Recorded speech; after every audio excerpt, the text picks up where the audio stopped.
Let me tell you what I love about this podcast journey that we're on. And by the way, thank you so much for joining us. I don't care what platform you use, just as long as you use Apple or Google or Spotify, whatever, and let your friends know what you're doing. So one of the things I love most about this podcast journey, I can talk to anybody I want to talk to. And the only people that you will see me do a joint appearance with are people I actually want to appear with. So I have, I would say, almost as much freedom as the Canadian trucker. And thank you very much for sharing what you're about to share. Now, for many years on talk radio, my number one guest, my most frequent and regular guest, was a lawyer and author, newspaper columnist, and the head of one of the best public relations agencies in the country called Daisy Group. And his name is Warren Kinsella. And I've now got him on 2 Fridays in a row in this little experiment of ours. And so far, so good. Warren Kinsella, welcome back. Thanks for having me. Now, I have told everyone that you'd have a special, very, very unique Hanukkah message. This is the first official day of Hanukkah. On this Friday would be the second candle. First candle would have been last night. Eight menorahs, eight candelabra, 9 actually. There's 8 candles, and there's another little container for the candle that you use to light all the other candles.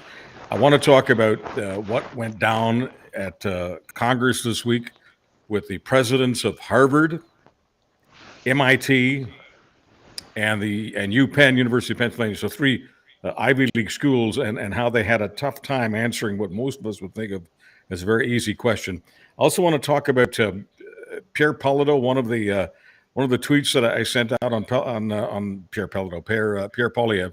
I don't know how I would mix him up with the president of Quebec, or that wasn't just a mistake. That was a whopper of a mistake. In any case, it wasn't the Whopper. It was Big Macs and other food from McDonald's that Poilievre was bringing in.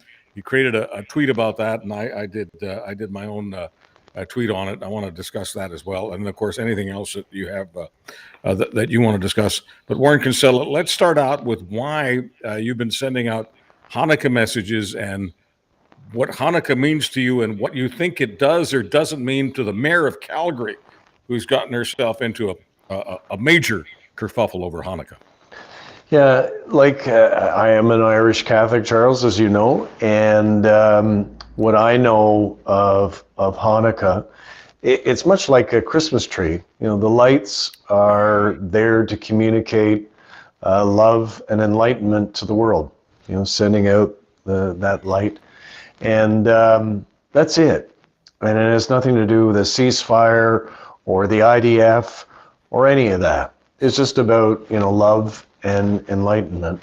And the Mayor of Calgary, like the Mayor of Moncton, New Brunswick before her, decided that she would not participate in the lighting ceremony. And I'm a Calgarian, unlike pretty much every single Calgary mayor I can ever remember growing up in Calgary, participated in the lighting ceremony. And it's not a big deal. There's little kids there, and they have contests, and there's some singing, and they hand out some good kosher food, and it's just nice. It's not a big deal. And she decided that it was political, and removed herself from that. And maybe she didn't intend this, but the consequence has been, along with just an avalanche of criticism that she's received, is she's the one who's politicized it. She is the one who has taken something that was innocent and frankly beautiful, and then turned it into something that was political and divisive. And same thing happened in Moncton, same thing happened in Virginia, same thing happened in East London. Anywhere where local municipal leaders decided they weren't going to participate in this innocent ceremony, they've made things significantly worse and made people feel crummy. And, I think this is said often, but I say it with all of my heart in this case. Shame on the Mayor of Calgary. Shame on her. So Hanukkah got started thousands of years ago in Israel. Is Yep. that the problem that some of these politicians have, that if they acknowledge Hanukkah, that have to acknowledge the fact that it's a thousands-year-old tradition, and that Israel did exist thousands of years ago. I know some of them have a problem with the fact that Israel exists today. It's an embarrassment to them or something. But is this the fundamental problem, that they have to pretend in order to side with what you call Team Hamas? They have to pretend that Israel is only about half a century old. It was created in the 1940s, and that there never was a Jewish homeland there before. And then to celebrate Hanukkah means to put a lie to that lie. I mean, is that the issue?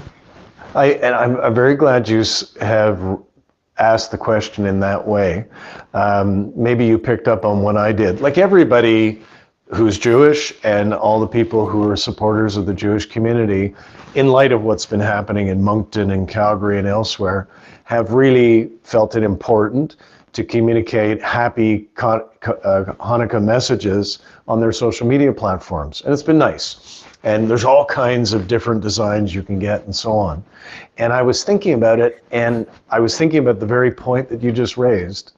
And one of the most insidious and evil things that's being done since October 7th and before is to suggest that Israelis are interlopers, that they don't belong there, that they're not indigenous to that land, to that place. So what I did is I went and I found a depiction, an ancient depiction of Hanukkah candles that predates Christ, goes back hundreds and hundreds of years. And that's what I put on my social media platforms, because I wanted to communicate to people, subtly I guess, that Israel has always been there. The Israeli people, the Hebrews, have always been there. And that those who suggest otherwise are misreading history, and they may be doing it innocently, but I think too often since October 7th, they're doing it with a malevolent intent, and they should be called out. So just to be clear, Israel was founded just a couple of years after the end of the Second World War, so it was founded a couple of years after 1945. 47, 48, depending on how you look at the numbers. I don't want to get too technical about this. The United Nations gave permission for a Jewish state in 47. It was officially founded in 1948. So I said about half a century, about 70 years now. That's the official Jewish state, modern Israel. But the Jewish homeland has been there for thousands of years, and Hanukkah is proof positive of that. So Warren Kinsella, the whole idea of not acknowledging that the state exists, or not acknowledging that Jews existed there thousands of years ago, seems kind of crazy. It seems crazy for another reason, and let me just appeal to your Christianity on this one, your Christian brain, your Christian heart. There would not have been a Jesus had there not have been a Jewish people in that part of the world. Am I missing something? No, Christ was a Jew. Christ was a rabbi, in fact. He was a teacher. At all relevant times, he was Jewish. And Christianity is a sect of Judaism. We come from the Jews. And, you and I can spend this podcast and many other discussions trying to figure out anti-Semitism. I've been writing about it for just about 35 years, and I still haven't figured it out. But obviously it is a big problem in the world now, not just in our country, not just with things as simple as a menorah lighting, but at the level of higher education, at the level of our national politics, our local politics, and terrible, evil things are happening. I've got a column about this in Post Media on the weekend, and the denial of the rapes, of the sexual violence that took place on October 7th, and the sexual violence that's been perpetrated on the hostages since October 7th. Terrible, terrible things have happened. And it's incumbent upon all of us to acknowledge that and to not re-victimize the victims. But that, is again a manifestation of the anti-Semitism that we're seeing everywhere these days. Warren Kinsella, let me just appeal to your Christian mind and your Christian heart for a moment on this business of whether or not the Jews have been in the area, the Jewish people have been in that area for thousands of years. Isn't it true, my Irish Catholic friend and scholar, isn't it true that Jesus Christ was a Jew? Yeah, of course. Christ was a Jew, and he was a Jewish rabbi, in fact. And Christianity is a sect, a derivative of Judaism. We come from the Jews. And so that's just a fact, and I think one that too many people don't accept for all kinds of unpleasant reasons. But that's why I think it's been so difficult to see what so many of us are seeing now, which is people who we had believed to be otherwise well-intentioned and who had a moral compass, expressing themselves in terrible, thoughtless, cruel ways, or almost as bad, not saying anything at all about what is taking place, the acts of anti-Semitism that are taking place around Western Europe and North America, and also, the prejudice being experienced by the Muslim community as well. Too many people are being silent, and they need to use their voices to step up and push the politicians and push the authorities to act. So this week at the House of Representatives, on what the Americans call Capitol Hill, in the Great Hall of Democracy itself, there were three very, very intelligent and successful American women. They were the presidents of three Ivy League institutions, MIT and Harvard in Boston, and the University of Pennsylvania, okay? UPenn, Harvard, MIT. This is the top of the hit parade. Nobody expects people this smart to either fake or to be this daft when being asked this simple question, Warren Kinsella. Does calling for the genocide of Jews violate your university's rules on bullying and harassment? All right. Does calling for the genocide of Jews violate your university's rules on bullying and harassment? None of them, none of these three, MIT, UPenn, Harvard, none of them could give an affirmative response to that question. Warren Kinsella, what say you?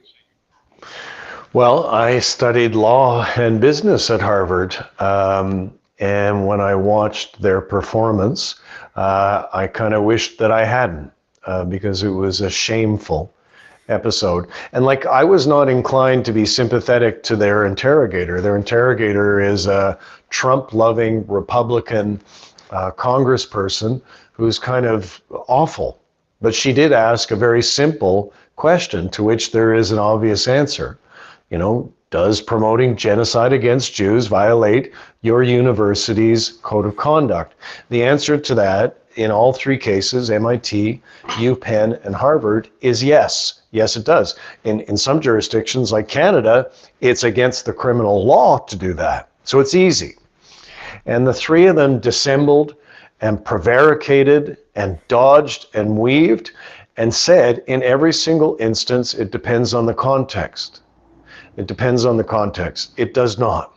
It does not depend on the context. There is no context when you're being asked about whether genocide against the Jewish people is wrong. It's an easy answer. Yes, it's wrong. It's against the rules.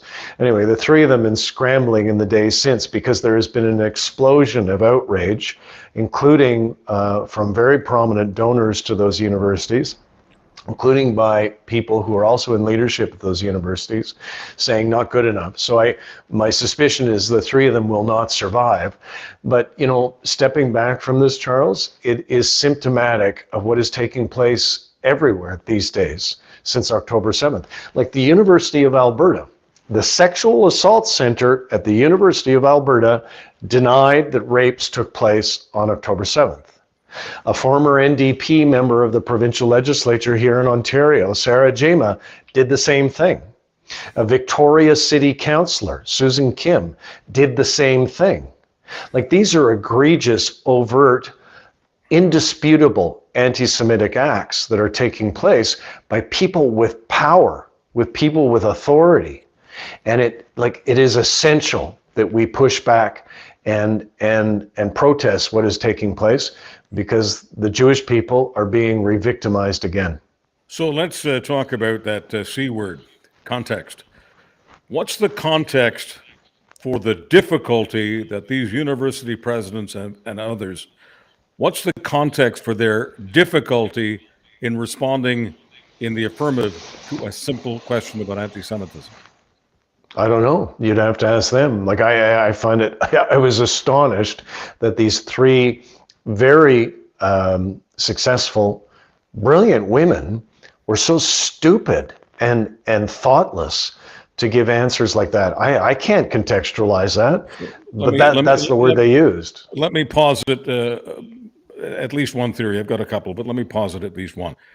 They don't want to offend those students on their campuses who have been calling for genocide. They don't have the, whatever you want to call it, the courage, the fortitude, the intellectual honesty to condemn their own students and possibly, of course, donors, because those students are paying very, very expensive fees and they're coming from somewhere, and that somewhere is also giving those students, giving those universities major contributions. So my take on it is it's both public relations, not wanting to offend some of their own students and professors for that matter, and not wanting to offend those people who may be supporting those students with money. All right. And PR. What's your I thought on that? I see what you're getting at. Yeah, because I'm very hesitant, as you know, to speculate. I'm not a shrink. I can't figure out what's going on inside their heads. No. However, we all can see what's going on inside their bank accounts, not personally, but corporately at the universities. So in Canada, for example, my very first book, I'd wave it around to show it to you, was in part about how outlaw Middle Eastern nations like Libya, Iraq, Iran, Syria, and so on were jamming students, Charles, I think you even read my book, into Canadian universities and colleges. And the university and colleges were very, very happy about that and enthusiastic about it because it has meant a windfall in terms of the bottom line. And so to the extent that we are now looking at possibly as many as 1 million foreign students being placed in Canadian universities and colleges next year with a benefit in excess of $1 billion. So I think everybody recognized that was getting out of control because at places like Concordia and York and so on, we're seeing that a lot of these students are not applying themselves to their studies and are perhaps more preoccupied with, rallies in support of Palestine or Hamas.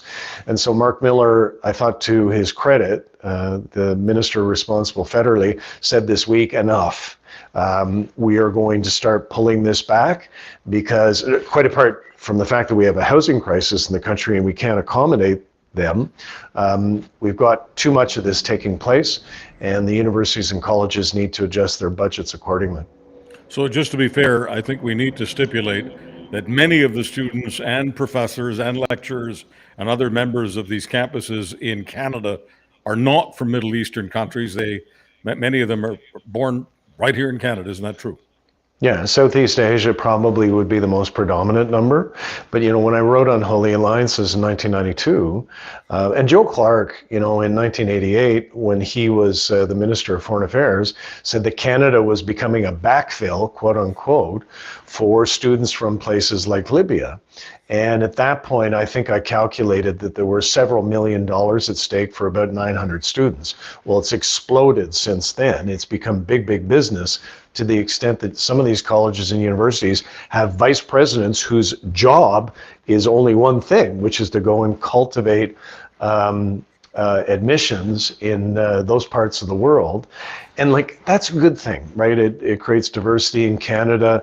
It enlightens those students. The universities and colleges benefit. However, I was talking to one Concordia prof who's a friend, and she's of the Jewish faith, and she was just stricken with anguish and fear by what we were observing at Concordia in recent weeks. Terrible things taking place, targeting of Jewish students. And I said, well, what the hell is going on? Who are these students?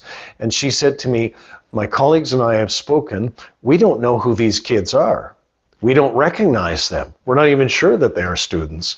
And that was what I wrote about in Unholy Alliances, is that many of these Libyan students weren't students at all. They were here to cause trouble.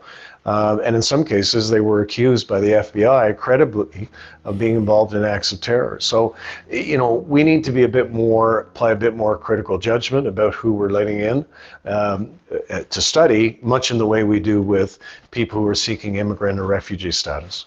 So a couple of things. I went to McGill in the 1970s. It was during the time of the Vietnam War. There were many demonstrations on campus, and many of the students who were demonstrating weren't students at all. And I would have to say that the most radical and, yes, violent among those who came onto the campus to demonstrate weren't students at all. They were connected to the cause, the anti-Vietnam War cause, but they were not actually connected to the university, and there were lots of investigations taking place. It also needs to be said that in many parts of the world, including some of those Middle Eastern countries, where some of these students are coming from, Holocaust denial is not fringe at all. I think I need you to come in here, Warren. Is it true that Holocaust denial in many Middle Eastern countries right now, and some others, is very much mainstream thought? Yeah, and it's taught at a very early age, along with radicalism and legitimization of violence. Yeah, the denial of the Holocaust. Why do they do that? This is one thing I have written about extensively. The Holocaust is one of the greatest crimes in human history. It was an occasion, provable, demonstrated with evidence. It was one of the greatest acts of mass murder in human history. In order to rehabilitate the reputation of Adolf Hitler and Nazism and fascism, it's logical. It became imperative for the forces of hate to deny that the Holocaust took place. They were never going to get past that with public opinion if they were associated with that. So too, we're seeing the same sort of thing in Middle Eastern nations, these outlaw nations like Iran, and possibly like elements within Palestine, where they are denying the Holocaust because, the Holocaust in part explains why the Jewish state exists. In 1948, as Golda Meir so memorably said, we have nowhere else to go. Canada, it was easier in the 50s to get into Canada if you were a Nazi, a former Nazi, than if you were a Jew. So, the Holocaust, there's a line you can draw directly from the fact of the Holocaust to the creation of the Jewish state. And I think that's why you're seeing some of these bastards in the surrounding area denying the reality of the Holocaust. If they do that, they can deny the reality of Israel. So just to tie all this together, the university presidents may have been appealing to people who come from countries where Holocaust denial is very much mainstream thinking. And so the idea that any of these students would be advocating for the genocide of Jews doesn't comport with the idea that there's no such thing as genocide of Jews. There's no such thing as that kind of philosophy. So let me move from that to something dramatically different. I sent out a tweet referencing Pierre Poilievre and bringing McDonald's food into the House of Commons because they were doing an all-night session, and the threat is they'll just keep doing sessions 24/7 and ruin Christmas for the Prime Minister and everybody else, et cetera, et cetera. Now, they've done this kind of thing before where they've threatened to do massive marathons and filibusters. They generally go for a couple of days. The media gets tired of it. They get tired of it, and it goes away. Warren Kinsella, you've done so many different roles in your life and in public affairs. One of them has been to be a special assistant to various cabinet ministers, and of course to Jean Chrétien, the Prime Minister himself. What is the damn point here? Well, you do filibusters. Sometimes, they're genuine, and to object to some legislation or regulation to prevent it from happening. So the Liberals did that with the GST. When we came in, when I was Mr. Chrétien's special assistant and he was leader of the opposition, Paul Martin and Sheila Copps and all of them were doing a filibuster in the Senate and reading the phone book and so on. And you're quite right. At a certain point, the media move on, and it's not really effective anymore. And then, the GST came into fruition. So like everybody does it as a political tactic. Does it really work? I don't think so. It probably helps you with your base for a while. It certainly torments the other guy or gal, which is always a lot of fun. But, at the end of the day, if there's a parliamentary majority, and that's effectively what Trudeau has got as a consequence of his deal with Jagmeet Singh, his will is going to prevail. So I think Poilievre knows that. So this is a bit of performative politics. So something about his performance, which was picked up on camera, he had come back from a conservative fundraiser. I don't know how many millions of dollars they got in this fundraiser in Ottawa. but he was flailing about. He was yelling. This is Poilievre himself. And I'm going to use a term that I rarely use publicly, but it's the only way to describe how he looked. Warren Kinsella, the opposition leader, looked shit-faced. I've never seen him look like this. I'm not accusing him of lacking discipline or having a drinking problem or whatever, but he did seem to have some sort of problem last night. Do you want to care to comment on that? No, I don't, because I didn't see it, so I would just be speculating, and speculation doesn't help you. All right, then we'll move Sorry, on. I'm not going to do it because I didn't see it. So no, I'm not going to. I'm not going to ask you to speculate on something that you have not seen, but it's on social media, and many eyeballs, of course, have seen it.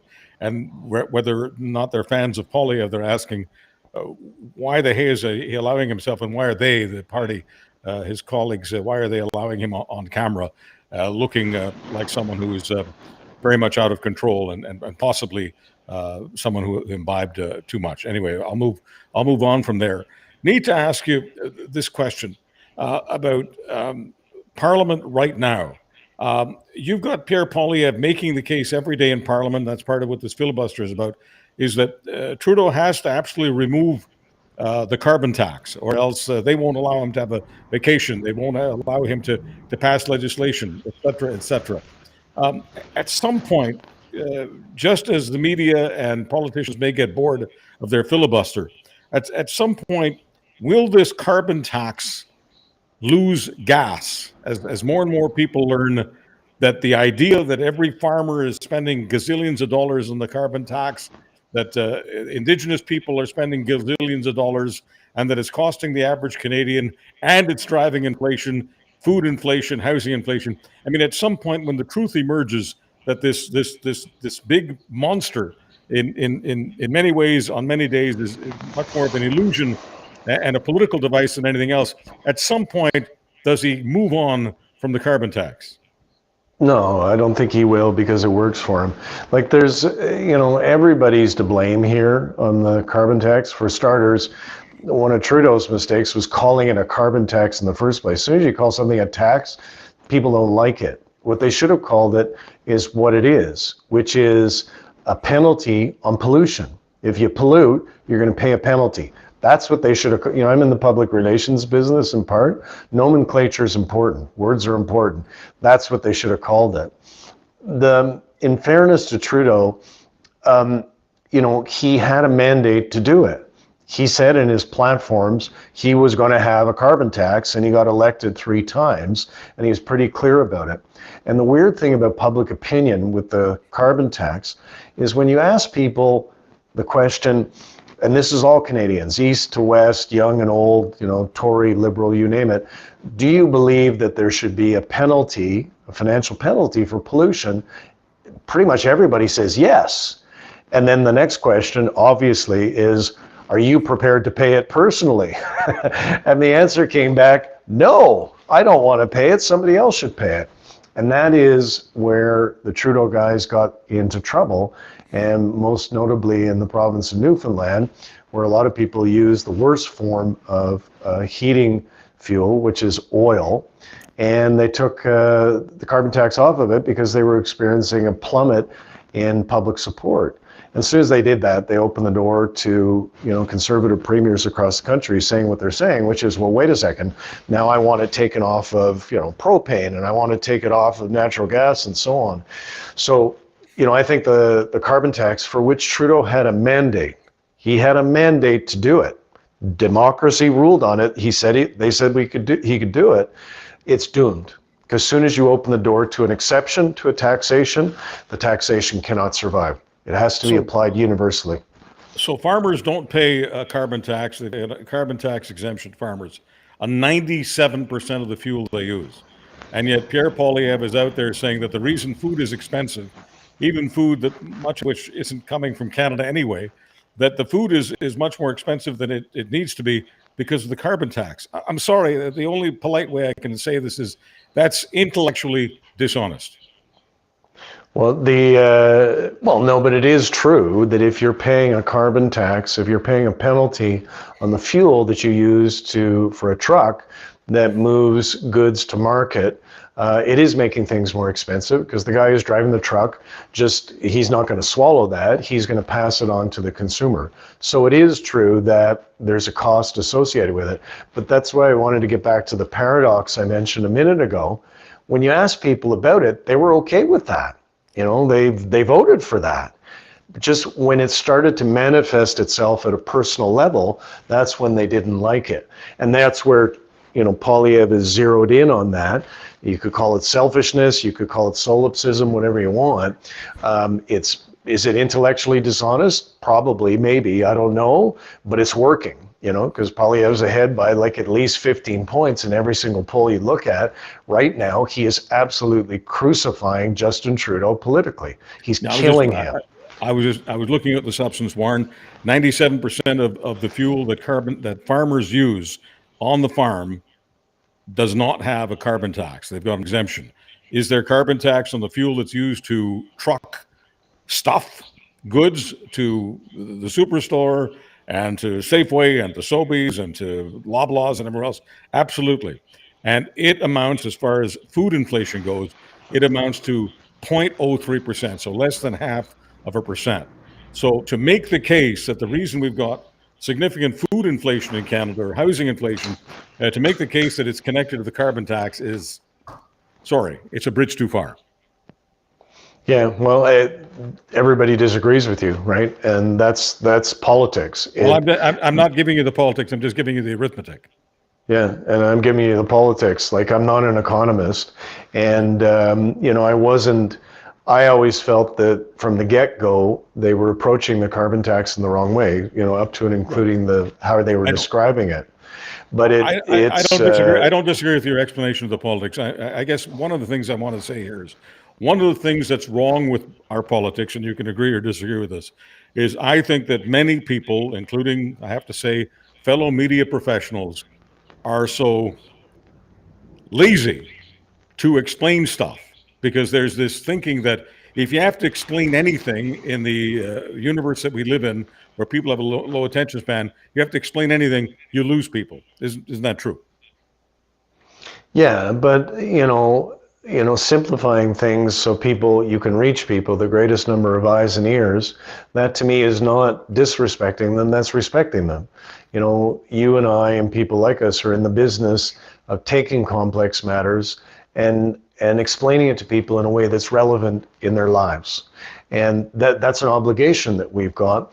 And it's not talking down to people, it's respecting them and trying to reach them in a way that they find relevant and understandable.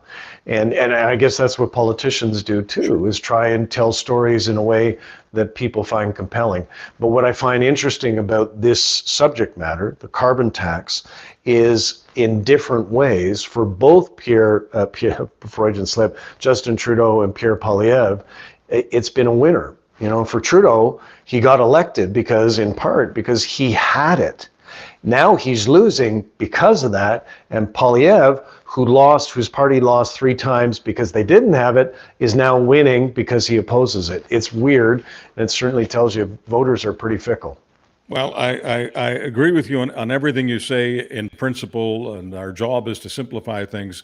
But I think that when we simplify things to the point where we're being simplistic, and I'll define that as distorting the substance of the reality, when we want to pretend that if a steak is $14 a pound and it would be only $4 a pound if it wasn't for the carbon tax, at that point, I think we're engaged in enabling snake oil. But I'll give you the last word on that. Well, I mean, this thing started, it fell apart in Newfoundland, and it was Liberals who rose up against it. It wasn't Conservatives. It had nothing to do with Pierre Poilievre. As soon as Trudeau lost Liberals in Newfoundland and Atlantic Canada, that's when the whole shebang fell apart and the wheels fell off the bus. So this one is actually now cross-partisan lines in a bizarre way, to the extent that Poilievre is ahead. He's breached the red wall. He's ahead in Atlantic Canada, something I thought I'd never see. And just for the record, I have always thought the carbon tax was a ridiculous idea, because I don't believe that it does what it's supposed to do. The carbon tax, whether you call it a carbon tax or price on pollution, it's supposed to make us want to use less fuel. And that's absolutely ridiculous. I live in one of the coldest parts of Canada. I live in Manitoba. And the idea that people will stop wanting to heat their homes in the winter, or that they'll stop driving their trucks in the summer, winter, spring, and fall, the idea that they will stop using fuel because they've got to pay a couple of pennies more, has always been to me a massively absurd idea. And the political price that the Liberals pay for this carbon tax, which is not easily understandable for a lot of people, is outrageously high. So I always thought it was a mistake, especially politically, and I guess I haven't changed my mind about that. Warren Kinsella, before I let you go, I want to give you the last word on any issue at all that you've written about or want to write about right now that you feel the media has not paid nearly enough attention to. Anything out there? Oh, golly. Well, I think the thing, I did another panel earlier today, and, you know, I didn't get asked that question. It's a tough one, but I did kind of reference it. People are super angry these days, on both the left and the right. And, you know, you look at the United States, for example, in full disclosure, I supported Joe Biden last time. I worked for him. I worked for Hillary Clinton before that. I've got some Democratic stuff on the walls behind me here. And, you know, Charles, Joe Biden's got full employment. Full employment. The American economy is going gangbusters. You know, their population is what percentage of the world's population? And they've got 40% of the world's economy. By any reasonable standard, they're doing so well. And Joe Biden's in political trouble, running against a rapist and a racist in the form of Donald Trump. You know, in Canada, people are very mad at Justin Trudeau, but if you're being fair to him, our economy, as measured against other members of the G7, is doing pretty well. And we're pretty close to full employment as well. So, like, I think this is why you're seeing politicians like Poilievre and Trump succeeding so well these days, is their mood matches the mood of the country. In both countries, people are pissed off, they're angry, even when the evidence suggests that compared to other places in the world, we're doing quite well. You know, the mood is quite grouchy. And I think that's revealing itself in all kinds of different ways in our politics. And is it dangerous? It's potentially dangerous when you're looking at a guy like Donald Trump. So hopefully the media starts paying some attention to that, because I think it's a very important story. Well, I'm glad you brought it up, Warren. And without getting too personal here, I can just say that one of the reasons I resist the Donald Trumps and resist the Pierre Poilievres is because in the course of my life, and I can't speak for yours, but I can certainly speak for my own, the people I've known who have had power, who were decision makers, who were angry all the time and appealed to the anger button all the time, were extremely ineffective, but more important, they affected many people in their lives in a negative way. And sometimes that negativity continued in their lives, even when they stopped working with them. So on that note,